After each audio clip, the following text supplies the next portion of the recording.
Smattering of applause, thank you. Okay, we're going to get going. Thanks everyone for showing up. We appreciate that. I'd like to start by recognizing and respecting that New Westminster is on the unceded and stolen land of the Coast Salish peoples, including the territories of the Katzie, the Kwantlen, the Musqueam, and the Kaikate First Nations. I express my gratitude to these nations and value the opportunity to live and share educational experiences on all traditional lands. Thank you all for coming. It was a little tight. I know it's a big commitment for everybody to get down here, especially for 4 days of action-packed fun and adventures. But we really appreciate that. We appreciate all the vendors and certainly all the suppliers who have shown their support for us since we started the conference. We're here to share our ideas and our stories and learn from each other, including the seminar presentations and trade show partners. Please spend time down on the trade show. That's what they're looking for. They're looking for interaction. That's how they come back every year, and we really appreciate their support, so please do that. We'll just tell you that, as always, we've had these sponsors as our platinum sponsors for a number of years now, and we really appreciate their commitment each year.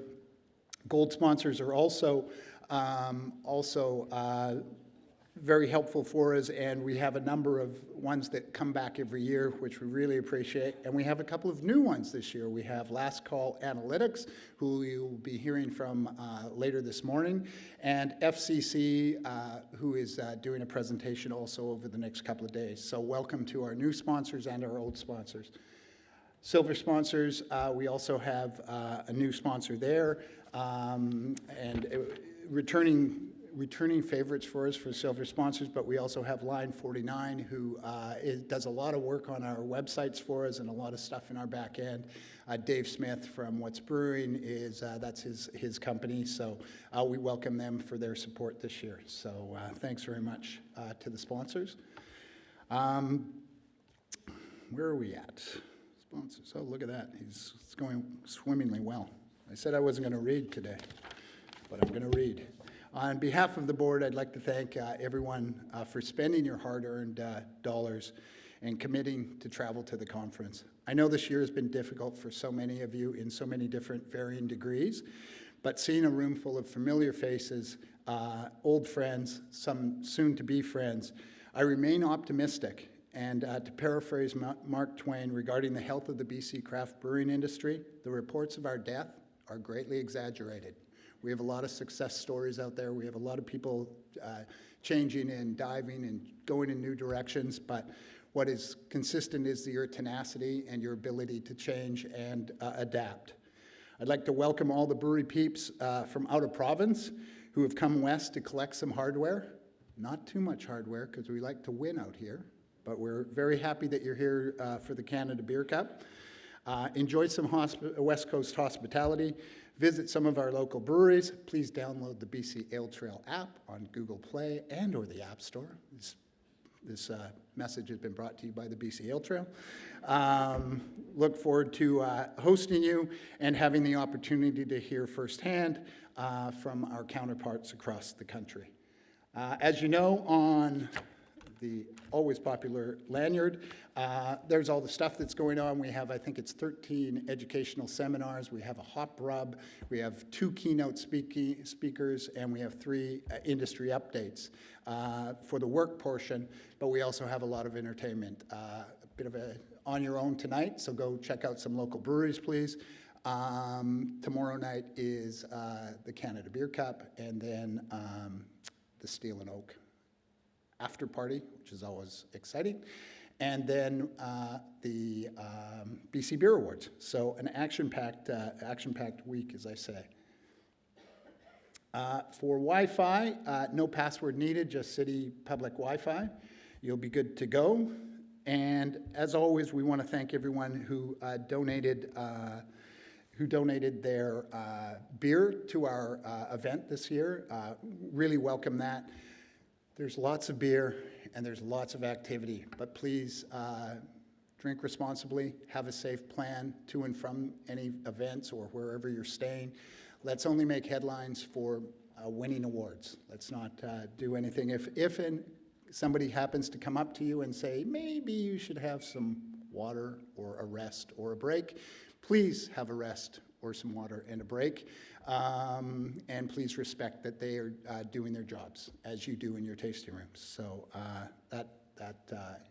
we also have this year again, we're working with #NotMe, and they are a solution to provide a safe and inclusive environment. Should you experience or witness any form of misconduct, harassment, discrimination, bullying, health and safety issues happening during the conference, you can report anonymously through the app. They keep all the information. They don't share it with us. They won't sell it to a third party, so it's very safe. It's on the bottom of your QR code. Please download it. Cool this year is they have another feature called Just Saying, and it allows for casual conversation, not necessarily issues with safety, but it provides feedback and suggestions, kudos, and comments. So we look forward to you being able to maybe comment on some of the seminars you have, maybe comment, Ken, stop speaking so much, things like that. That's all good. We'll do that by priority. If it's just common information, we'll probably get back to you after the conference, but if it's something urgent, we'll get back to you right away. So please make sure that you download that, and hopefully we'll be able to get some good feedback. We really appreciate that. This year we've been several significant initiatives that we've undertaken in our board. We do meet at least once a month, but there's lots of interaction between those times. And we have provided, the board provides constant feedback, prioritizes our plans, approves presentations and tactics, and attends in-person meetings with various government and bureaucratic officials.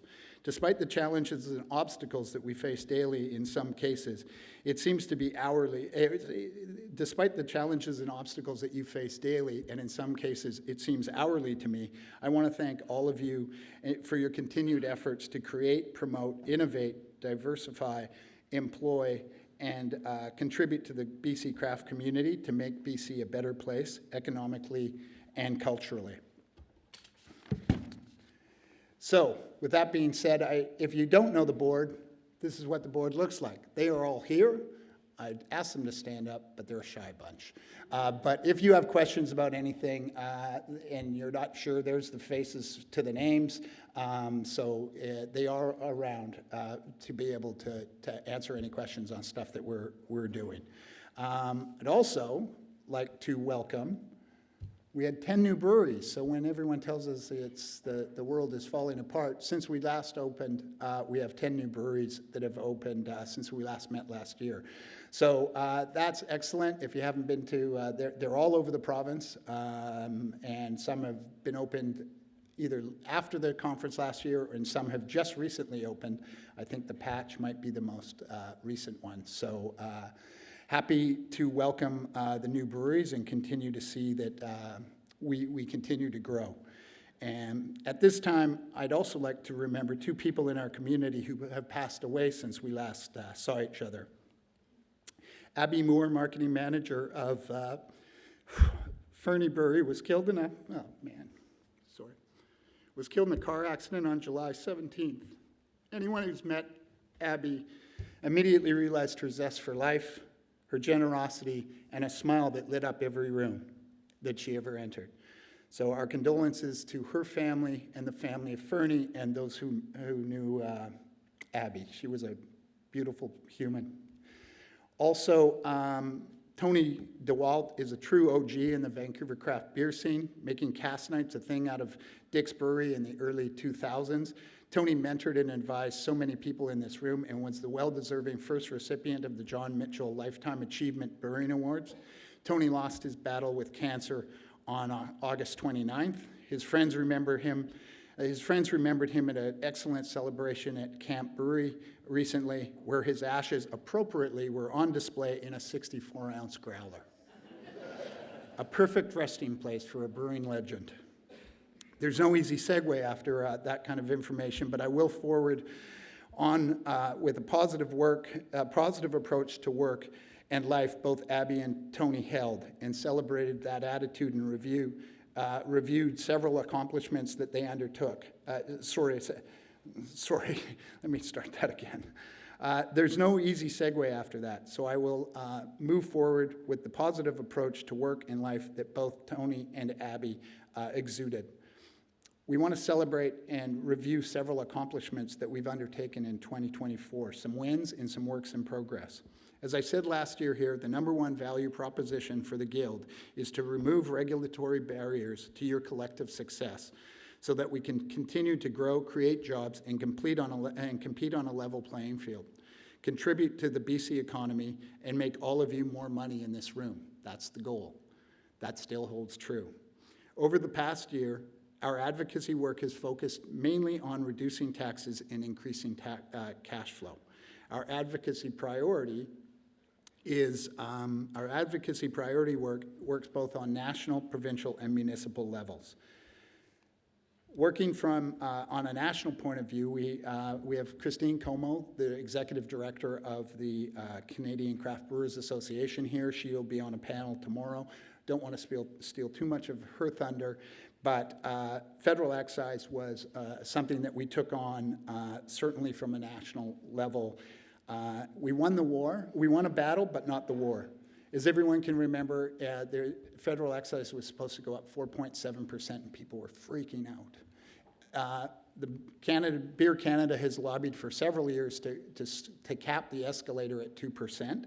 While they were doing that, we were busy working on something much more grand. Remove the escalator and lengthen the excise tax from 75,000 hex to 500,000 hex, and give our members a 50% break on all excise. We won that battle. So they announced that they were going to cap at 2% for 2 years, but they also gave all breweries 50% reduction on their first 15,000 hectoliters. For a small brewery, that might not seem much, but these days, $1,700 sounds pretty good in the pockets of small brewers. And for the big brewers who do over 15,000, it was about $86,000. This is certainly something that we are very proud of, and we'll continue to fight. That reduction, I often hear that people say, oh, excise tax, that's just a big brewery thing. If that's your thought, you're missing what the long-term game is, because that set the precedent for what we're doing provincially, asking for markup reduction. So I don't want to go into too much more of that because we'll be talking about that tomorrow on the panel. I do want to recognize, though, that the independent seal, we've got a number of packaging people here, vendors, and we're also doing a talk on packaging. I'd really encourage you that if you are doing your new packaging runs, that you very much consider using the independent seal. It is our identifier to government and to the consumer that we are different. We're small, independently owned breweries, and that is necessary when we're doing this kind of work. So please consider adding that to your packaging. It would really be helpful in all the things that we do. One of the other things that we're doing is low-risk drinking guidelines. The guidelines haven't changed, despite what media might tell you, despite what many people think. The guidelines are still 10 drinks for a week for women and 15 drinks for men, standard drinks per week. Health Canada adds to this confusion by not only listing what the standard guideline is, but they also have a link to the CCSA study, which is recommending 2 drinks per week, not 10 per week.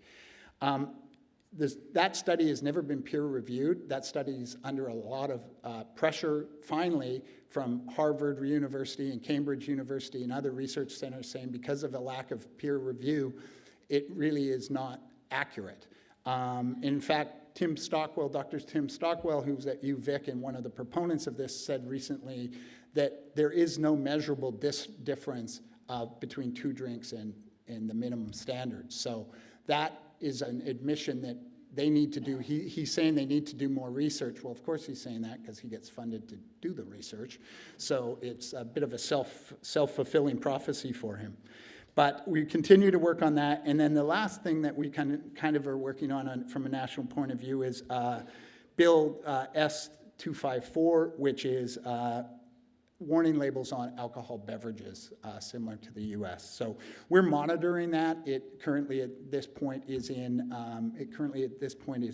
front of the Senate, but depending on elections and where it goes, it could go forward and might not go forward. Provincially, our focus has totally been on markup, as you know. We started this time last year, I was asking you to please pleading with you to please fill in a survey that we were doing for MNP so we could get the information required to do an economic impact study and go after the markup reduction.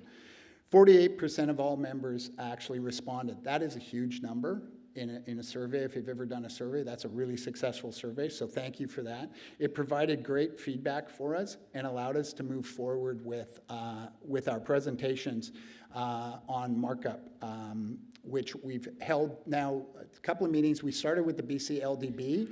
We had a spirited conversation, some very good constructive criticism, I will be honest, and also some great feedback. We went back, redid some of our information, put that back together, and we met recently about in the middle of the summer or near the end of the summer with Minister Farnworth, Minister Bailey, who's the Jobs and Innovations Minister, senior staffers from the Crown Secretariat, Jobs and Economic Development policy people, and the policy team. We left there with a really good feeling. We thought the meeting went very well. If you're not quite sure, because it's an interesting thing, we've got to kind of keep it not necessarily under wraps, but we don't want too much information out there, especially in an election year. It could work for you and against you. But if you're unsure on what we were asking for, it's a continuation of a graduated curve beginning with a lower rate. So you can see the line at the bottom is what we're proposing.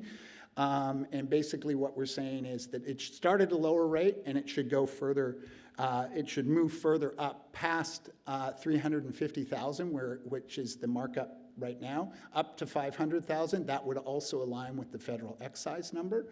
And that would extend what happens currently. So it would give great relief to the breweries under 15,000, which the current rate is, which 10 years ago seemed like a great idea, but we didn't know there'd be 240 breweries at that point. And we didn't know that 70% of those breweries, or at least probably 80% of those breweries, would be well under 15,000. Some of the people in this room could go 10 years and not get to 15,000 hectoliters.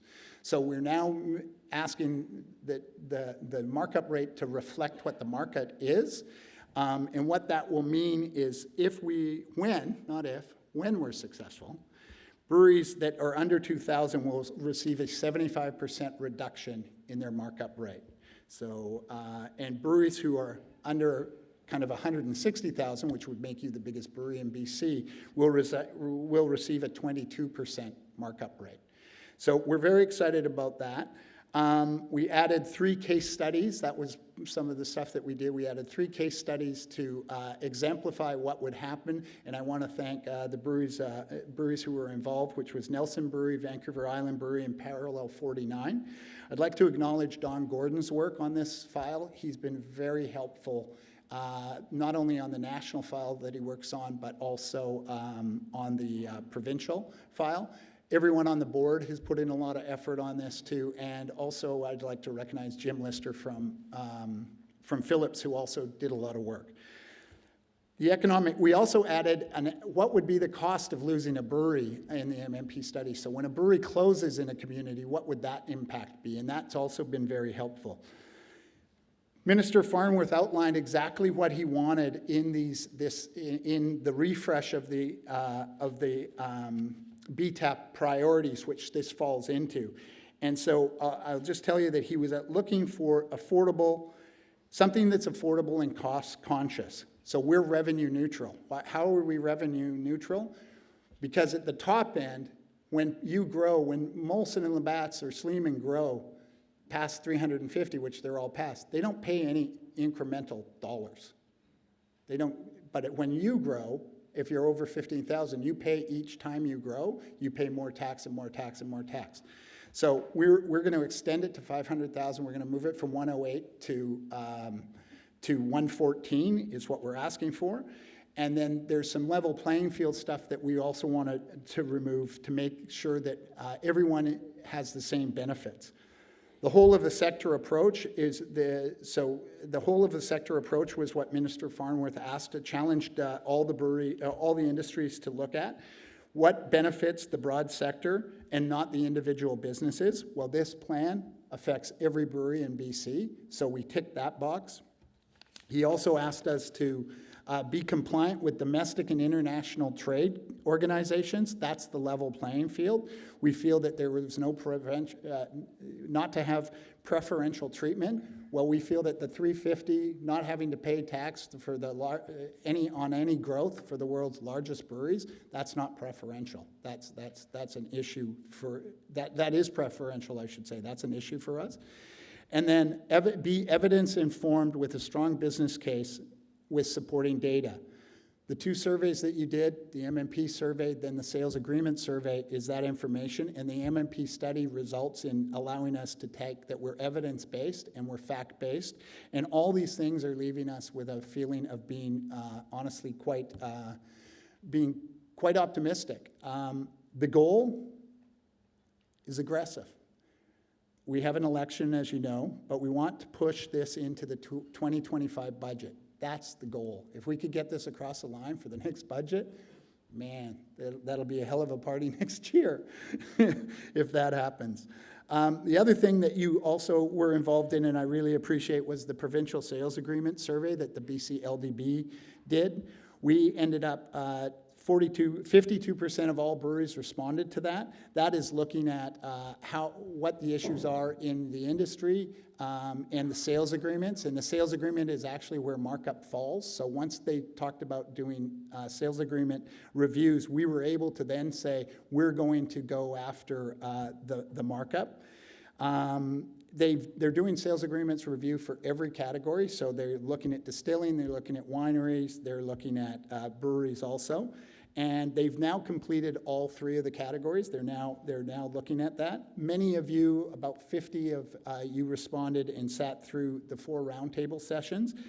My personal opinion on the roundtable sessions with the Director of Communications for BC LDB and Poonam Bajwa, who is the Senior Policymaker, that's probably the most productive, and I hope you agree, the most productive thing the government's ever done in my 11 years here. It was excellent.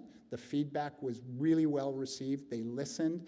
People were opening up and telling them exactly what the challenges were and what a markup reduction would mean in dollars and cents in people and investment. This is not about the consumer and lowering price. This is about you being able to pay down your debt that hangs over your head every single day. So we are, and the team that's put this together is very optimistic, so we hope that we're going to continue on with that. What comes next? Well, an election, that comes next. We'll talk about that a little later. So that's somewhat slows the process down, unfortunately, making the goal of the next year's budget more difficult. But revenue neutrality gives us the window through. If we're not costing anybody any money, it's much easier for them to push that through than if we were asking for, like the wine industry, $130 million, which we're not. So by November, they're going to do a report on what it's called What We Heard. That's all the feedback from the 4 roundtables. December, hopefully the ministers will be in place. They'll start to be briefed. They'll start to go through the formal work to tell us what the priorities are. Early next year, they'll give us the priorities. We know what our priorities are. So we hope that timeline will be, the aggressive timeline will be able to, we'll be able to get that over the line. And the last thing I want to talk about is the Miners as Agents program, the MAP program. We've had at least 10 breweries who have failed inspections for not checking for ID. That's a $7,000 first offense fine. It's not that anyone thinks that they didn't sell to a miner. That's not the issue. The issue is when you go to say, here's what is in place, and here's what our processes were, the government says that's not good enough. So if you have done serving it right and all your employees have serving it right, our assumption is that's the government program, so that's a tick in the box for that. Do not fall into that. That is not what happens. So we're going back to the government. I want to thank a number of breweries who have been very honest about the process, who have paid their fines. The issue is the LDB expectations of staff training are far greater than the SRI training, resulting in a disconnect on when trying to prove what due diligence is. We've had excellent input from breweries who were affected, including, and I hope they don't mind me saying this, but they make it public also. Once you get caught, they actually publish your name, and you have to put a big sign like a scarlet letter on your door to let people know that you were selling to a minor. I'd like to thank Sherwood Mountain in Terrace for all their information that they provided, and several breweries in Kelowna, including the Central Okanagan Brewing Association, who has volunteered to work with the Liquor Board to actually make a program. We've reached out to ABLE, we've reached out to BC RFA, and we actually just got last week, there's a company up who are ironically, two ex-liquor inspectors who do consulting, and we're going to start negotiation with them. So Chris Sterling from Kelowna Beer Institute has hooked me up with them. So we've got a meeting next week. We need to work with the LCRB to align responsibility for public safety by publishing clear and concise guidelines. That's the first thing. Liquor inspectors need to proactively assess and engage licensees to discuss risk factors and move to a model more like WorkSafe BC or Interior Health or one of the health organizations where they work with you to improve your standards or versus coming in and catching you. We can't sell, it's black and white. You can't sell to somebody who's not 19. It seems, what are we doing? I get that point. But when you bring in someone who's 6'8" with a beard who buys a can of stout in a busy restaurant, in a busy tap room, when there's only one person doing the whole thing, and they make a mistake because who expects a 17-year-old, 6'8" bearded person to buy a stout? That might be a flag if you see a giant come into your place. So that we're continuing to work on that. If you have any concerns, the easiest way to do it is what happens at Seahawks Stadium when I go to a football game and I get asked for ID every time. Ask everyone for ID and put a sign up that says that's what the government wants, or at least everyone under 30. Please don't get caught. $7,000 to a small business is awful. It's such hardship. So enough about that. Let's acknowledge some of the great things that we do in the community and congratulate some people who have done some great things to tell us how good we are about brewing beer in BC. The World Cup of Beer was May 24th. We won, Canada won 17 medals. BC won 4 medals, including a gold, as you can see, for Phillips. 2 golds, Whistler and Phillips, and then Jackknife, awesome brewery up in Kelowna, won a silver, and my hometown brewery from Shaketown in North Van also won. Canada Beer Cup is coming. We're very excited and honored to be the first one outside of Ontario. So we're happy about that. Last year, BC won 72 medals of 197. I won some money sitting at a table with the executive director from Ontario. We also are the 2-time, no pressure on Friday night, the 2-time defending champion of Best in Show. Deadfall, I see you here. Are you in the, I can't see you. Please stand up. There he is. Stand up, buddy. Brendan, they won Best in Show, and I happened to see behind, because you thankfully bring beers to the check-in, I happen to see that it's here. It's in the house. I don't think it's going to make it. I think it might be in my car already. No. We'd also like to shout out to Nelson, who finished 3rd in that category for their low-key lagers. So congratulations to Nelson. We've had 1,500 entries this year, up 14%, and more than 250 breweries have entered. Why is this important? This is your award show. All proceeds, all net proceeds go back to the CCBA, which is your association because you're in it, because you're a valued member of our association. So please, when you're making decisions on where to go into a festival or an awards show, pick this one. Ooh, pick this one, or I'll hit you. Pick this one because it is, it's yours. So please do that. And then just to make sure, in case you haven't had enough fun and entertainment this year, or this week, the BC Beer Awards is happening on Saturday night right here. Last year, there was over 1,000 beers in 30 categories. Oh no, that's this year. So great response from you guys. And then last year, Best in Show, Hoyne Dark Matter. There used to be, oh yeah, it's only new breweries win all these awards. No, Sean Hoyne has a different story to tell you. So Brewery of the Year was well-deserved Twin City out in Alberni, Port Alberni. Innovator of the Year was Small Gods. Judge's Choice was Moody. And Rookie of the Year was Swift Brewery.